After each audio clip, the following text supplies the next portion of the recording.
everything in life is about momentum. Also, it takes a commitment. I mean, you can't just rest on your laurels. Moving from a kind of like being a bit complacent and waiting for something to just be delivered to you is not going to work anymore. You know, you have to actually be igniting some change. It's like a change management, right? Like it's change managing your career, your life. And we were talking about them before we started recording about mobility. The ability to move and stay mobile and keep moving is like everything in life. It's foundational stuff. So I think biggest takeaway, right, is just find a way to keep playing the game and keep moving.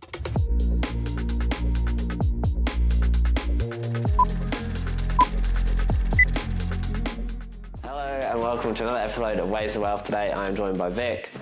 Vic, what are you up to and what brings us together and what we're going to talk about today? Kia ora. So I'm Vic Jack. I have been in the tech recruitment space for quite some time, so working alongside of a lot of early stage startups in New Zealand, across the board really, for everything from fintech, health tech, legal tech, martech, and been working in Maslow, my own business, for the last 9 years. That was a decision based on the fact that I'd seen a lot of the early stage tech organisations, really very male dominated specifically, and I wanted to offer more diversity inside of these organisations. So that's ideally what I was doing with a lot of the companies I was working with. Really being across the women in tech space, women in tech, women in STEM space, and helping to support more growth of women inside of those businesses. Oh, that's cool. And you, like, we've spoken a few times now, and you're like obviously really immersed in that ecosystem, and you live in that kind of space. Absolutely. And have a kind of an ear to the ground. And I guess you kind of need that, right, when you're trying to work out how to operate your business and how to add value in the market, especially as it goes through ebbs and flows of like high demand, low demand, etc., and everything in between, right? And you kind of have to be an expert because you need to know the type of people to build the right makeup of organisation, I guess. Absolutely. I think, back when I first started Maslow, and even prior to that, a lot of these kind of tech startups were usually a couple of guys. Someone had some domain expertise. Someone might have been a good BDM or salesperson. And then there was, how do we start this business? Okay, we need some devs. So then it's like, okay, well, I know somebody, and then he knows somebody, and then he knows somebody else, and then before you knew it, you had like a whole bunch of people just, a lot of guys sitting around with hoodies and headphones on, and really not really having that diversity, not just of gender, but of ethnicity and experience inside of the business, to be able to build out some really great business stories, and also for to propel the growth of it. I think leading from a different perspective of helping to grow women in that space is really important. Firstly, they don't get funded. Often women started businesses, I can't remember the stats now, but I think it's like 7%, of women-founded businesses in technology, which is and I'm not really sure why this kind of this exists still. I think it's a real shame, but I guess going back to my point of that, I really wanted to see more women represented inside of these organisations. So those businesses that started working alongside of me were like primarily working with me because I did have a community that I was supporting in terms of both my podcast series, which was Heroines, Women in Tech, that I was speaking with women founders and helping to propel and give more awareness to who they were, but also building a women in tech community that I built online. And in conjunction with that, I did work alongside of Marcia McCauley from, who is I think it's just adjunct professor, almost professor at AUT, and she is a specialist in AI and technology. She's a senior lecturer there, and she started something called She Sharp. And She Sharp is a charity to help to support networking, I guess, for women and growing that business. So I helped support her through that as well, and I was part of an ambassador for She Sharp as well. So it's a really important story for me. The whole thing about more women being seen inside of the technology space, supported, and being able to amplify their voice. Yeah. Do you think that, like, with the funding regimes changing, then, like, it's going to be a more positive environment for kind of more diversity in tech, specifically female founders, that, you've also got many data points around, like, success rate of businesses led by women and founded by women, the kind of, I guess, the success rate in decisions being made, less mistakes being made, like from some data sources suggesting that, there's been a lack of funding prior, but, with technology changing and the way that we can now, I guess, seed businesses and slowly kind of bootstrap businesses more readily and accessibly these days, do you think that's going to change the shape of, I guess, women in tech? And does women in tech actually now just become more broad, right? Because, like, tech is now consuming every single business in every single sector. Well, I would hope so, but I think the patriarchy still exists. It was not that long ago where one of my clients, and I won't say their name, but one of their clients was up as part of Y Combinator up in the Valley, and they, at first, when they were first pitching, the people who were there thought that she was like someone's PA or assistant, when she was the founder of the business. And I think there's still this kind of when people look at women in the room, they still don't see them as founders or entrepreneurs. And I think that conversation really needs to change. There are obviously a lot of the larger kind of VC companies and things like that funding women, and obviously there's specific things. I mean, there was Archangels here, which I think has now been folded back into iSouth Ventures, and specifically trying to fund female business. Ministry of Awesome has done a good job at that, and then having some of these events like Electrify and things like that, helping to again support the woman's voice. But I still think there seems to be a lack of attention to what women need. I mean, the statistics are still there showing that like there's a lack of funding for females, and there was actually, we put on an event at last year for the Women in Tech group that I founded, and showed a movie called Show Her the Money, and it was an award kind of winning documentary around, but mainly based in the States, about like showing how people had invested in both in terms of diversity, so by that I mean gender diversity, and also for women, supporting women in the tech sector. It's quite interesting because I think there's still a major gap happening. So I'd like to say yes, there are going to be some changes, and again with the ability to bootstrap, awesome if you can do that, but typically women earn less than men. There is still like a massive gap between what men and women earn, even if they're doing the same job, and also if there are other elements of like if they leave to have a family, for instance, if they go on mat leave, then there's issues in and around that as well, right? So there seems a gap in the business, and then trying to get them back into work and all that kind of thing. So it's a career path, right? It's really hard to raise kids and build a business. It is, and that conversation is something that I find really important. Actually, is that Not that this is a question that I ask as a recruiter, but often if I'm speaking with women of a certain age, and I'm not making assumptions around their sexuality or anything like that, but I will often say, at what point, if you do start to have a family, have you had that conversation with your partner? In terms of your own financial, well-being. What's that going to mean if you decide to have children? Often it's been, I'm the one that's giving birth, so therefore I'm going to be the one that's going to stay home, or like who earns the most. But the conversation goes broader than that. It's like, well, what does that mean in terms of the long-term perspective for me? You know, a lot of women, and this is actually almost one of my stories as well. It's my own personal story. Right. Is that, you know, you study, you get a really good degree, or if that's the trajectory you go down, you get a good degree, you work really hard inside of for your career, and then one day comes along and you decide to have a family, and then the balance goes out, right?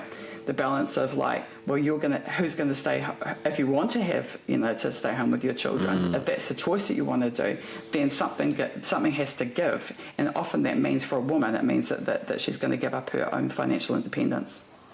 And that's a really scary prospect for a lot of women. And even with that small gap, it takes quite a long time for them to then regain that financial independence. So as I said earlier, like I've coached a lot of women around this. Like, what's the story you're going to tell? You're going to have a conversation with your partner prior to making those sorts of decisions about how are we going to get you back to work, if that's the decision you want to do. And what are the conversations that both of if you're working for somebody else, what are the decisions that those companies can do to support you to get back to work? The companies that you're at currently. Just let's say you were my partner, then what is your business going to do to help to support me to get back to work? Okay. Yeah. Because I've built as a partnership. Yeah, I mean, and I've built a career too. Yeah. And the longer you stay out of the workforce or actually being employed means the less likely you are to be getting another good promotion or a job or some kind of management or leadership position, because it's seen as like, oh well, someone's going to have to be looking after the kids, and who's going to be picking up those pieces. Yeah, I think that like my perspective on the situation is like I'm quite ignorant to it because of how because of timing factors, right? Like in my circumstance, came here so young and had kids so young that we were both so inestablished at the time, right? That it kind of was like it was very different, and then we have both been owning our own businesses or generating our own income.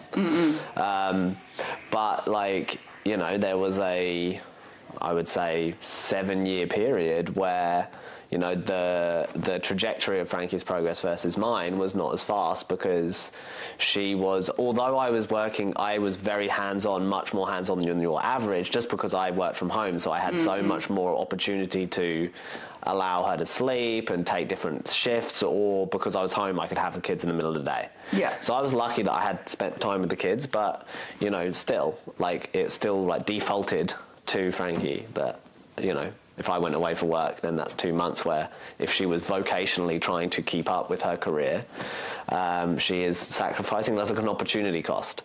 Absolutely. And you see that with older couples as well, especially like maybe if they separate as well, then there is like, because they're both career workers, it's like a double whammy, I think, when it's career dynamics, right? Because you're both in a career and then someone stops, one person goes on in their career 5 years down the line. Is a big difference, whereas in sole tradership and business ownership, it's a little bit different, right? Because it's feast and famine in both senses. Yeah, absolutely. Yeah. I mean, I was in the same situation, like I, as I said, got a great degree, was working for myself, but then we had children, and I ended up supporting my now ex-husband, but into an incredible business that he built. And I picked up all the slack, and then I found myself in this situation, and then our marriage broke up, and this is a story that happens all the time for a lot of women, they've ended up on the back foot straight away because they've ended up sacrificing a lot in order to build their family, but helping, generally speaking, the husband grow in his career, but then what happens to you?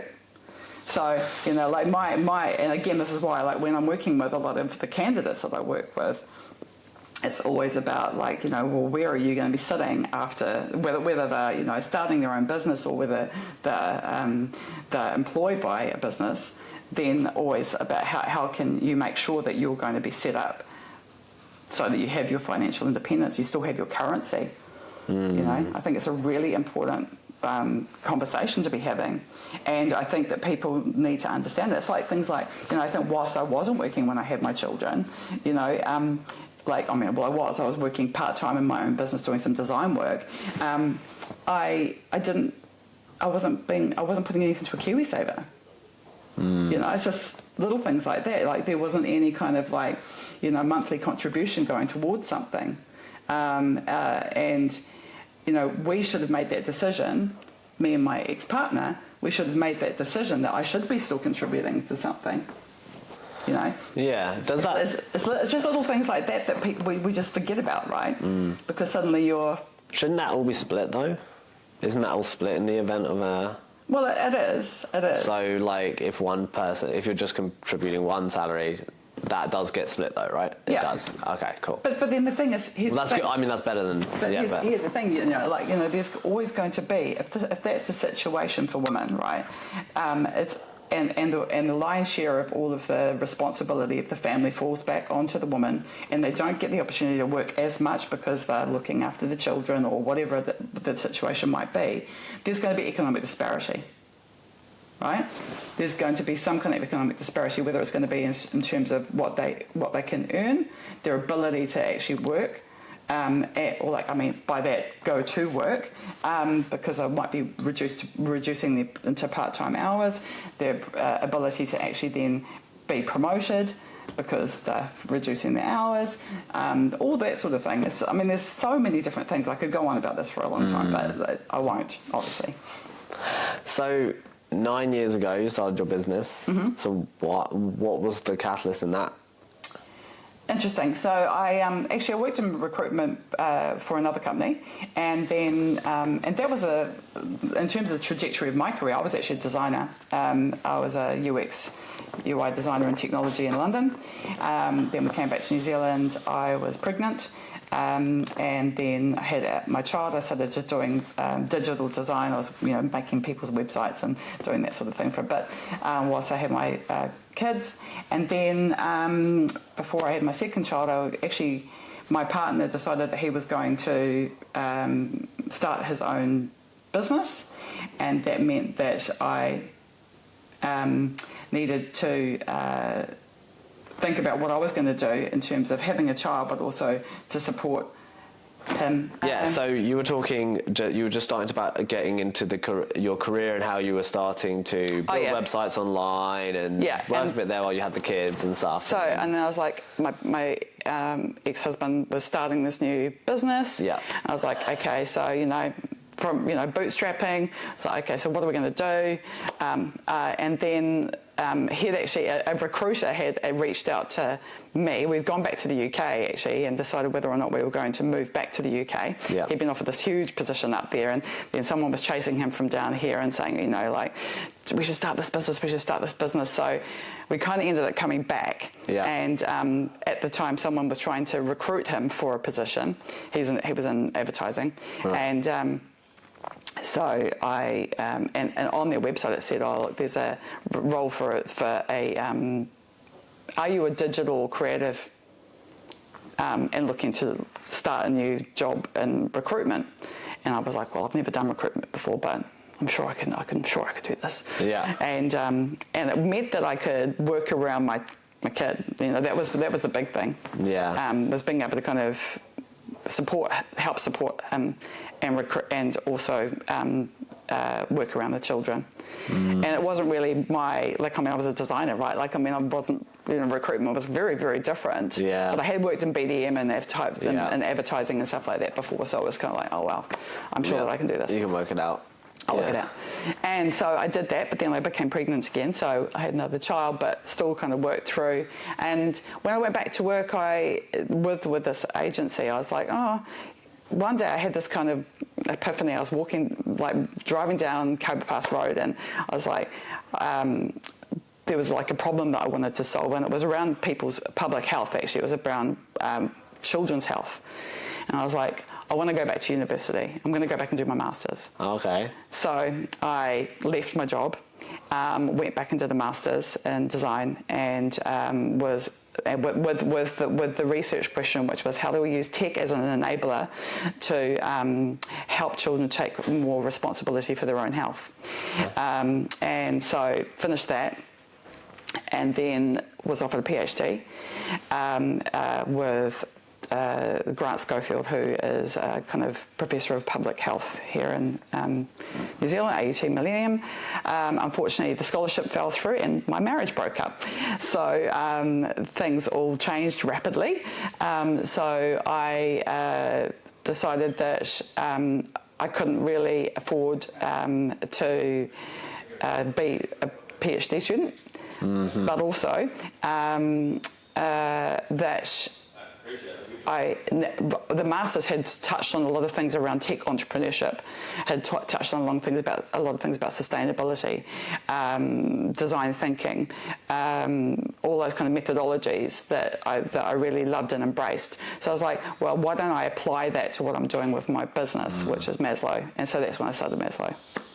Right. Okay. So basically, kind of a big change, explosion of direction, and then there's this signal in the learning, and you're like, okay, tech entrepreneurship is a thing. I've always been fascinated by tech. I'm a techie girl. Like I've always loved it. Like I mean, I was one of the first people in this is telling how old I am, 1993, that did an HTML and CSS course in London. Okay. Like I was doing down in like the East End somewhere, like some course, city, after work course on things. So I've always loved technology, really embraced it. But and probably might have, if I had lived my life again, maybe have become like a software engineer or something like that. But I think I'm more on the kind of product side. I'm a product person. I love kind of discovering new ways of doing things, and with more efficiencies by using technology. Have you played with any of the new AI tools then? Oh yeah, 100%. That's kind of like, for a creative, it's obviously a big enabler for a creative that knows about how to solve business problems. Oh, absolutely. It's like you have that kind of thing. And I've got, like, in the background, I've been working on Actualize too, which is my kind of tech startup. Yeah. I've had a couple of fails. I did start it a while ago over COVID with somebody else, and that was a little more rudimentary. I think I built something in WordPress and, put a few bits and pieces together, and we did actually get some traction. People were buying it, they liked it, and subsequently my co-founder has gone on to do something quite similar in approach, but in a different kind of way. But the thing is with what's happened, and then of course in terms of like work for me, I was still running Maslow and doing this as a side hustle, and then tech recruitment over like 21, 22, 23 was absolutely frantic. Like I couldn't do both, so I ended up like hibernating Actualize actually, and then but then kind of had a bit of burst of energy again because the market's been quite slow. But the thing is with why I haven't had as much traction as I would have liked to with it is that the technology is changing so fast. And I've pivoted quite a lot with what the original idea was around to what I'm at Everything now. does move much faster these days. Oh, like 2 weeks. It's changed. Yeah. And you've got all these different automation and then agents and, all these different agentic agents and then, MCPs and all these different types of models of things that are happening all at the moment. And it's really understanding, I think, going back to kind of almost basics with it, understanding what is the problem that you're trying to solve and how can we do this in a really efficient way. Yeah. So what the technology that I'm still hustling is really about solving the problem of employment, but also around doing that in a way that really uses a data-driven talent intelligence platform, which is obviously using some of the AI agents, but it's also very much driven by what's going on with the data inside of your organisation.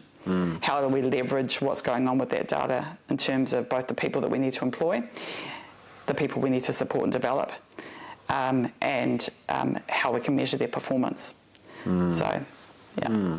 Yeah, no, I mean, like, it kind of, I'm a big fan of that kind of couple of things kind of approach when it's low risk, you know, you kind of can just play with something, and like you say, it's kind of like you're looking at how do you solve a problem efficiently, and I think create some brand resonance and basically some sort of process in which you distribute, right? Those are kind of the two primary things now.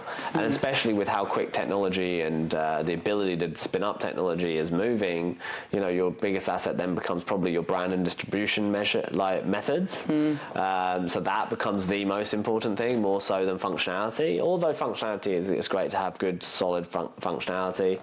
But it means you're kind of selling your frameworks and your ideas and the way you construct solutions and processes, more so than this feature that's killer anymore.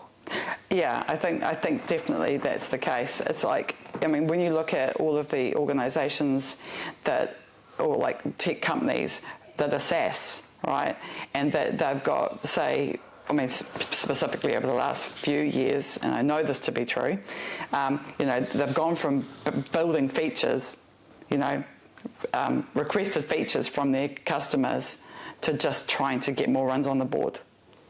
You know, like, and just holding on to what they already have that works, you know, rather than trying to create more and more features. And because the technology has moved so quickly, you know, it's like, what can anyone just make something in Copilot or, you know, Claude or whatever? I think the answer is currently no. Currently no, but you can, but there are edge cases of, I know that and you might have seen a few articles where these people have used Replit and they've built, you know, really, I tried Replit. Yeah, and Replit's amazing. I have a subscription for that, and we also all have Claude 5X in our team. Yeah. So, you know, we're massively embracing the usage of it, but, you know, can I just use some words and then deploy something production ready? Nowhere near, not even close. And you spend some time, like, if you're just using natural language, you spend a lot of time, like, unnecessarily with it making mistakes where it'd be easy to just change it yourself. Yeah, totally. So there's a skill gap in it, which means that certain people do better than others using the tools, for sure. Oh, for sure. And then, can you get to production ready stuff? In some cases, I think you can, but it's definitely lowered the bar big time. Oh, 100%. In a huge way. And it's awesome. It's awesome to see. And it actually enables any... I kind of got this kind of keynote type thing that I've done that's all about, like, millennials don't realise how great they got it because they've got a big enough reputation, they've been in the market long enough where they've got connections and network and they know the technology stack, like, and SMEs where they need to retire soon, they are at, like, record low multiples. So, like, and most millennials, if they were maybe lucky enough to not get caught in the housing situation, because there's millennials with properties and there's millennials without properties, and guess what? The millennials without properties are killing it compared, just because they got more cash typically. That's right. Yeah. Like, they just, what I mean by killing it is like their disposable income is much higher. 100%. Totally. And they can play, and it's easier, and they're not, I guess, trapped, right, in circumstance that's going to actually potentially affect their financial situation later, right? If you've got a mortgage and you both lose your income, if you don't have the right insurances and stuff, it's hyper stressful. Oh, I mean, and Right. insurances, holy hell. Yeah. I mean, come on. Like, So- they are ridiculous. So I think we're moving, and money's trying to change that way as well, with kind of the rise of cryptocurrency and Bitcoin and Web3 and DeFi. What I'm seeing is that there's an effort to go decentralized. Broadly, I'm talking careers are decentralized, families are kind of decentralized now, right? Like, I think about there is less heritage because there's so much more disruption in family cycles, right? So, and that's kind of a decentralization of sorts, because you basically end up with more families. Yeah. They're just smaller. And you've got that with finance, you've got that with all sorts of stuff. The capital structure, how you can get capital now. There's all these non-dilutionary ways you can get capital. There's bootstrapping, there's, sweat equity, there's all sorts of ways in which everything is kind of being decentralized, which means that independent distribution channels like your podcast and stuff, those become really valuable, right? Absolutely. Yeah, so do you think a lot about that on a day-to-day basis with Maslow, and then obviously with the product you're building, about the distribution channel? Does that play in, or are you still no, I need to really solve this problem first and make it the product? Because you kind of have, when the product's not quite there yet, and then and often when you're there, where you can basically just sell a feature and you've got good, predictable unit economics. It's product market fit 101. Exactly, yeah. And I guess distribution matters less prior to product market fit, right? Well, But think Kim Kardashian or Dr. Dre, Beats, they all had, or Jake Paul and some of the stuff they've done, or the others with Prime, they had distribution first, and then they had product second. But most entrepreneurs are obviously building product first, then distribution second, and usually they're paying one of the big four tech companies to give them eyeballs or rent eyeballs off them. Tricky, I think, and actually kind of beachhead strategy. Where the hell do you actually launch? Yeah. In order to get that distribution. I think that's a really big question. I mean, I know a lot of people are it used to be the Valley, it used to be, going up to Asia or whatever, and I think a lot of people are, moving to places like Denver and Portland and all of those sort of things to try and, to grow their business and distribution network, or buying up, a similar business that looks a bit like what they're trying to do, and then you've already got a customer base, and there's doing a it that lot way. of roll-ups in the private equity space and in that kind of small to medium enterprise space where you can buy someone's book, essentially. Very common in New Zealand in the kind of mortgage space and the KiwiSaver space and those kind of those advisor books. Yeah. Where they kind of just get rolled up, and it's grow by acquisition, right? Absolutely. Didn't Xero do that? Xero. That's the strategy, isn't it? That's been the strategy. So they'll grow by acquisition. I mean, less so with something like Xero, like with financial services, it's so common, right?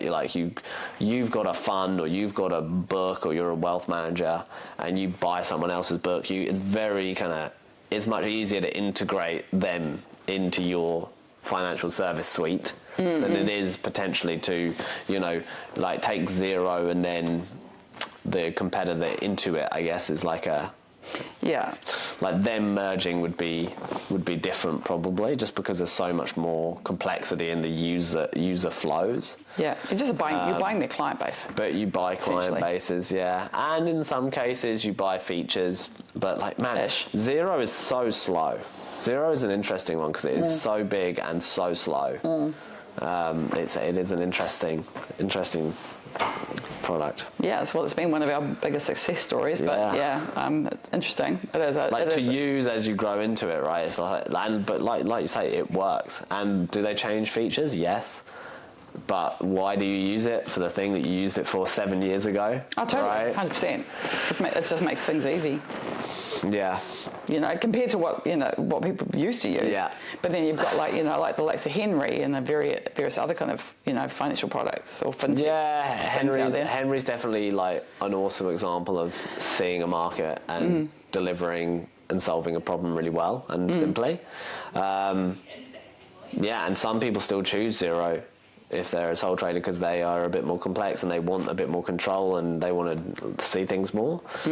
So it is going to be interesting to see how Henry, I guess also zero, how they do kind of because they're not really overlapping. Like you've got some sole traders that are like, okay, I'm a little bit more complex, I'm going to use zero and have an accountant. Maybe I've got an investment property. And then you've got the sole traders that earn a lot of money and they do the whole Henry thing and it's really easy.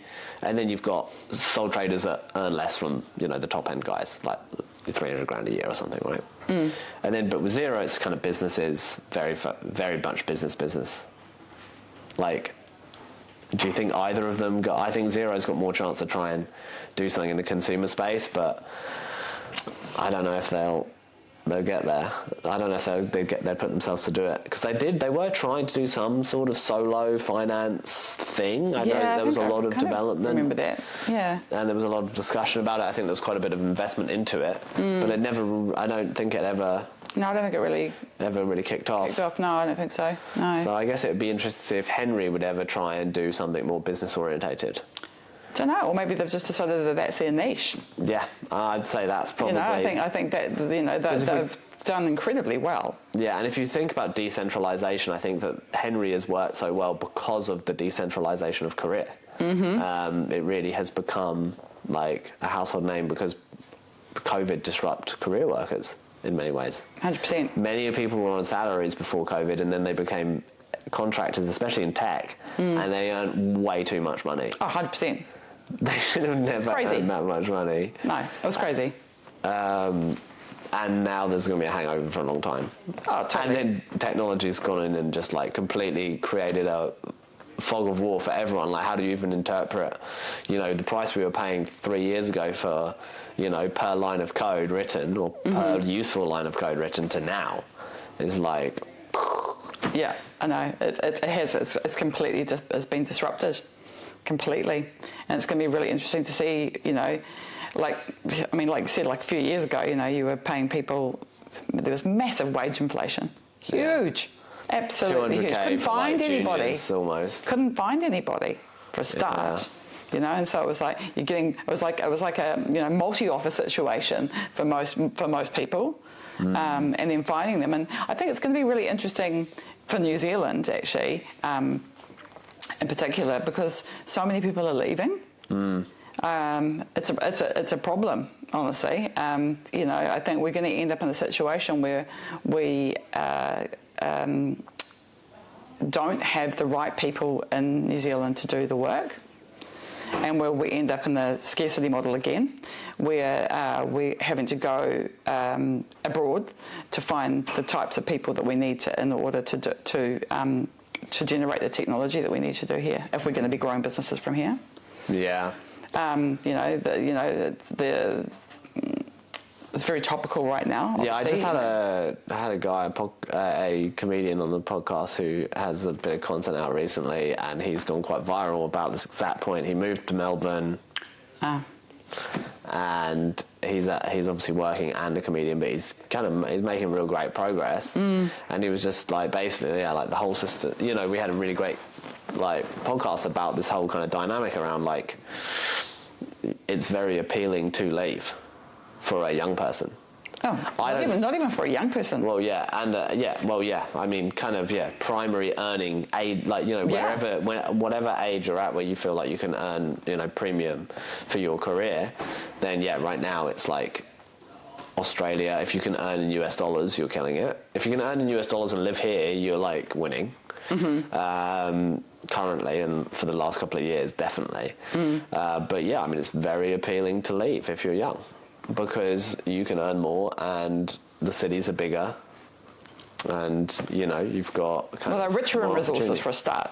They've kind of skidded on the outside of the recession. I mean, there's always going to be problems wherever you go. There's always going to be some kind of challenges, but I think, where we are economically here at the moment, it's really a sad state of affairs.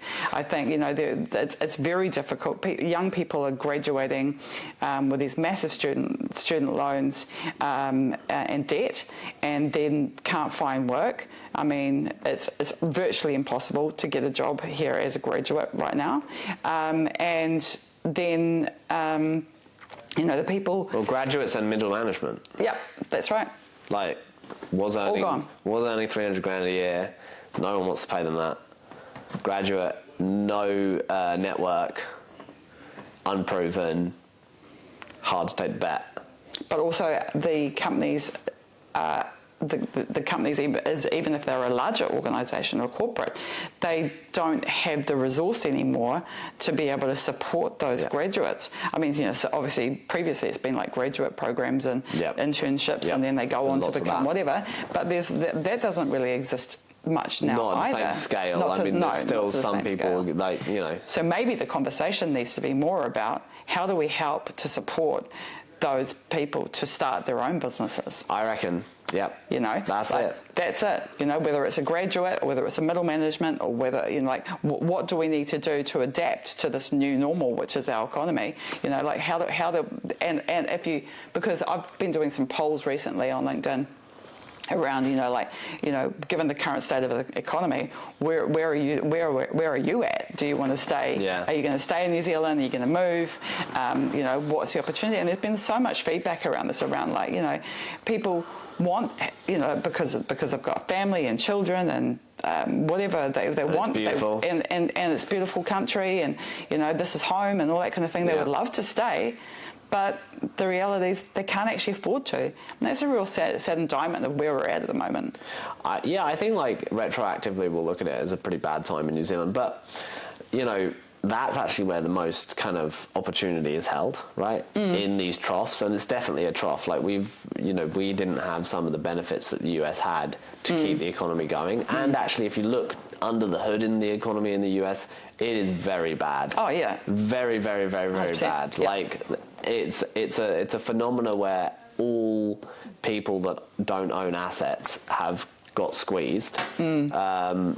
When their debt to equity is high. So anyone with debt to equity that's high and can't move their assets has been extremely squeezed. And obviously, if you have an income that is not grown, then also you've been squeezed.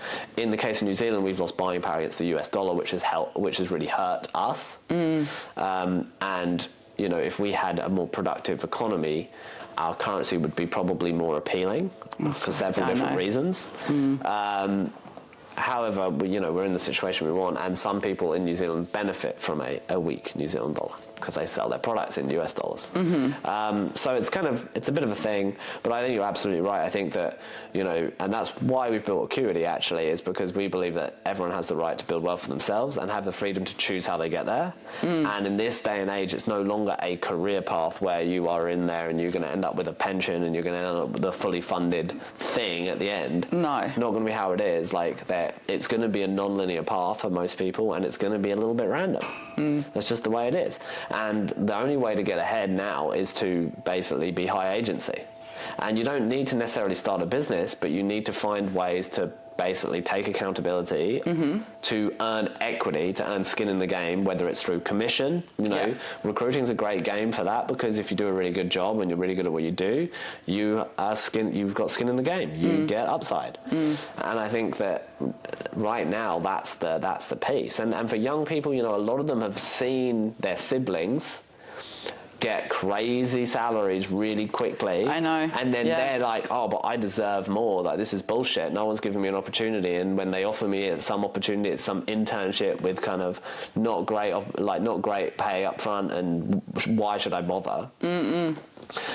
But you got to make this point in time where you have to just find a way to get some experience, because that experience does so much for you. As soon as you've played the game, once I joined the recycling startup after doing my jewelry manufacturing business. And I was still doing that. That's how I earned my money. But I joined a startup to build their product, and it was my first kind of tech role. That's when I pivoted into tech from manufacturing, and that role really propelled my ability to then build the second thing, to raise the capital, to sell it, to then be ultimately where I am today. So that 18 months of not being paid and earning equity, was worth it. And that's a conversation we need to be having with more people. For sure. Yeah. It's not just opportunity cost. It's wealth literacy. Yeah.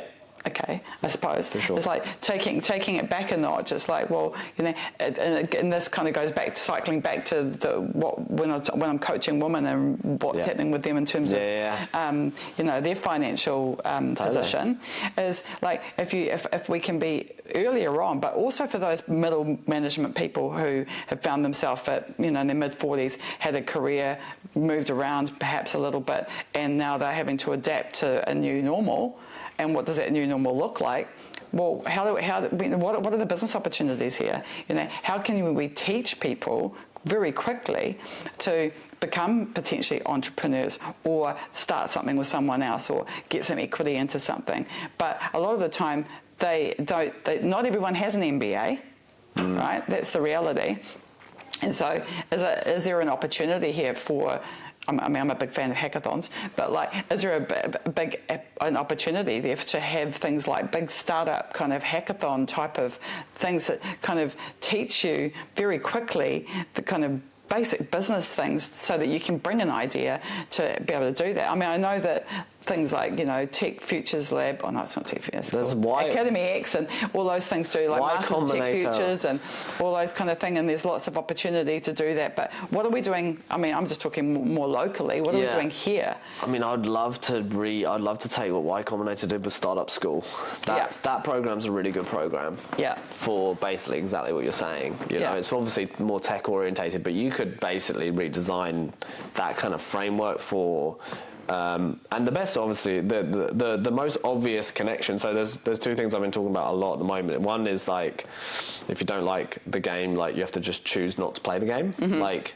If you don't like banks and you complain about banks ripping you off all the time, well, you should probably use something else, that's not a bank. Yeah, crypto or whatever. DeFi, whatever. Yeah. Whatever, right? But if you keep consuming, the way you consume is the way the market will basically exist. So we have to vote with our dollars, and it's the same with assets that you might not want. Oh well, do I want to be in debt for 30 to 45 years? Maybe not.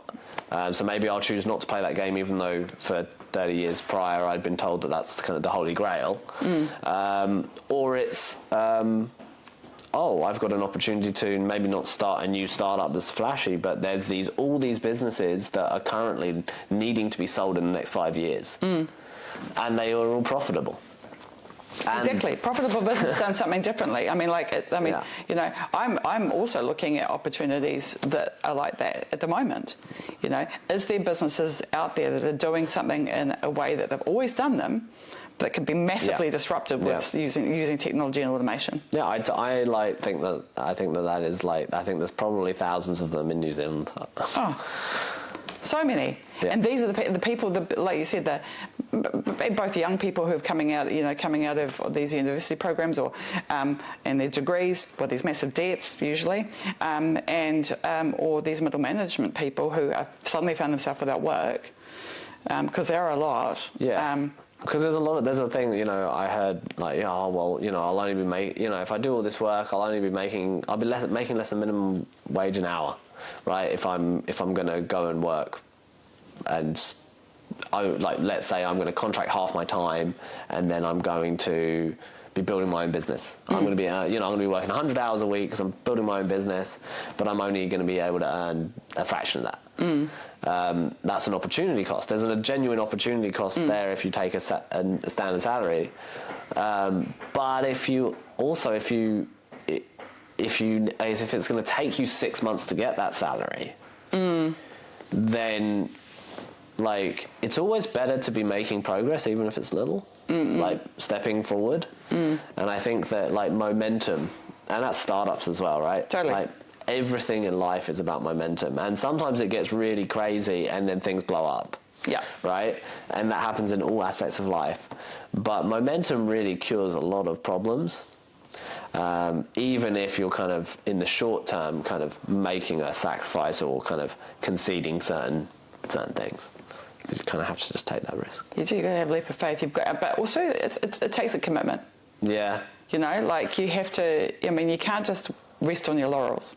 Yeah. You know, you have to actually make sure that using kind of an approach of like, I'll just sit around waiting for something to happen, and hope that I'm going to get a job, or hope that I'm going to, you actually have to be quite strategic.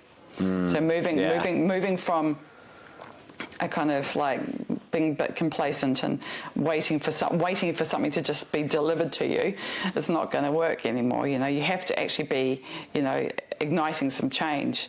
You've got this. It's like a change management, right? Like it's change managing your career, your life. And that includes having to do some deep kind of searching around how you're going to change that behaviour in order to get that momentum that you're talking about, because you can't just be sitting around waiting for something to happen anymore. It's not going to work like that. No. The standard careers things just move so fast. It is. It's just moving so quick. And I don't think anyone has the answer. I don't think we have the answers. No. But it's kind of just like, I think it's just like you kind of just have to choose to keep moving in a direction.